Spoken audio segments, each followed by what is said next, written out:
ఓం నమః శివాయ. ఓం నమః శివాయ. ఓం నమ శివాయ. ఓం నమ శివాయ. నమస్కారము మోడీ గారు, మీరు భగవత్ స్వరూపులు అనే విషయం నాకు బాగా స్పష్టమవుతుంది.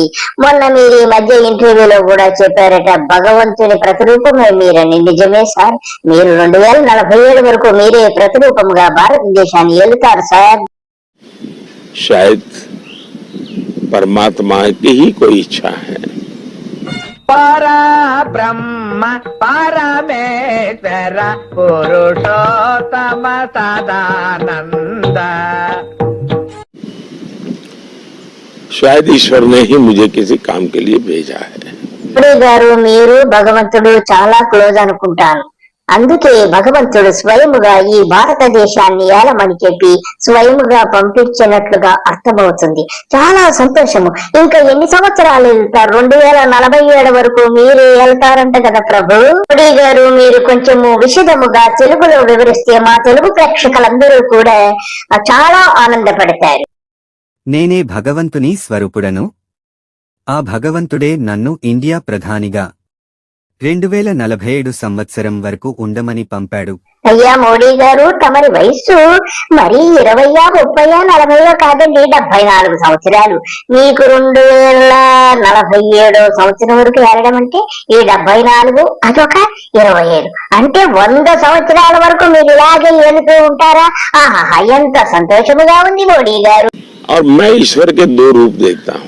మీరు ఈశ్వరుడిది 2 రూపాలే చూస్తున్నారు, కానీ మిమ్మల్ని మేము వేల కొద్ది రూపాల్లో చూస్తున్నాం. 1, 2, 3 ఎన్ని వేషాలు వేశారు మోడీ గారు? మేము ఎలా మర్చిపోతాం మోడీ గారు, చెప్పండి. जो 140 करोड़ देशवासी हैं, उनको मैं परमात्मा का रूप मानता हूँ.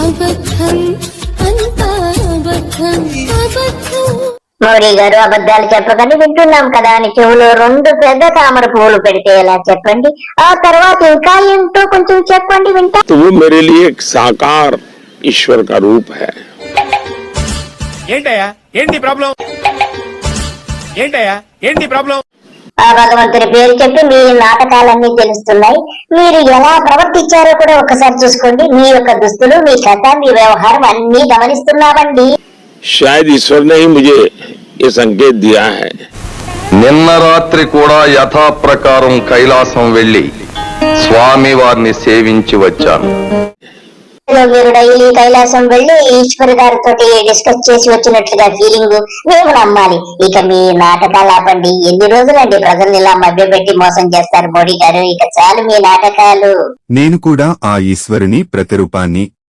కాబట్టి నన్ను గెలిపించుకోండి. ఈ ఎన్నికల్లో ఏమిటి మోడీ గారు, మిమ్మల్ని మళ్ళీ గెలిపించారా? ఒక్కసారి మీ ఫేస్ అద్దంలో చూసుకోండి. అది సరే, మీరు గెలిస్తే ఈ సంవత్సరం ఏమేం పీకుతారో కొంచెం చెప్పండి. దేశానికి చేసే ఉపయోగకరమైనటువంటి పనులు మాకు చెబితే నేను కూడా కొంచెము ఆలోచిస్తాను మోడీ. నాకు అడ్డు వచ్చిన వారిని ఈడీకి అప్పగించి ఆనందం పొందుతాను. అయ్యగారు, ఇంతకాలము ఈడీ, సిబిఐ అన్నిటిని ఉపయోగించారు కదా, ఇంకేం ఉపయోగిస్తారు? నీకు ఉపయోగించింది చాలు గాని తమరికి పోవు కాలము దాపరిచిందని నాకు పూర్తిగా అర్థమైంది. మోడీ, నీ ఎనర్జీకి ఏం తాగుతావో అని అడగాలని చెప్పి ఒక రిపోర్టర్ వచ్చారు, ఆయనకి సమాధానం చెప్పు. आपके अंदर वो एनर्जी क्या आती है? मेरे अंदर क्यूरोसिटी ये रहती है, क्या वो प्रोटीन मिल्क शेक है, क्या वो प्रोटीन सप्लीमेंट है, इंस्टेंट एनर्जी ड्रिंक है, रेड बुल है? पहली बात है कि एक तो मैं कोई गोली नहीं खाता, गालियां जरूर खाता हूँ, क्योंकि मेरा जीवन वैसा ही था. నా దేహం చాలా స్ట్రాంగ్. నేను ఎటువంటి మాత్రలు వేసుకోను. ఎనర్జీ డ్రింక్స్ అసలు త్రాగను. నేను డైలీ తిట్లు తింటాను, అవే నాకు ఫుల్ ఎనర్జీ. ఓహో, ఇదా మీ ఎనర్జీకి గల కారణము? చక్కగా ఉదయమే లేచి అందరితో తిట్టించుకొని బూతులు మాత్రం తింటూ ఉంటే మీకు ఎనర్జీ పెరుగుతుందా? Wow, we are great. గారు, ఇవే కాకుండా వచ్చే 5 ఏళ్లలో మీరు గెలిస్తే ఇంకేం చేస్తారో కూడా చెప్పండి సార్. అన్యమతం లేకుండా పూర్తిగా అన్య మతస్థులందరినీ వచ్చే 5 ఏళ్లలో పూర్తిగా సంహరిస్తాను. మోడీ గారు, మీ గొయ్యి మీరే తవ్వుకుంటున్నట్టున్నారు. ఈ భారతదేశము విభిన్న సంస్కృతులకు, విభిన్న కులాలకు, విభిన్న మతాలకు చెందినటువంటి దేశమండి, ఆ ఒక్క విషయాన్ని మర్చిపోయి మీరు ఇలాగ మాట్లాడితే మీకు పోవు కాలము దాపరించినట్టే. మోడీ గారు, మీ మత మౌఢ్య చేష్టలి కాపండి. మీరు గెలిస్తే వచ్చే ఎన్నికల్లో ఏం పీకుతారు, ఏం చేస్తారో అది చెప్పండి మోడీ గారు మాకు. నాకు కొత్త దుస్తులు అంటే ఎంతో ఇష్టం, అందుకే గంటకు దుస్తులు మారుస్తాను. ఒక్కో డ్రెస్ ₹1,00,000 ఉంటేనే వేసుకుంటాను.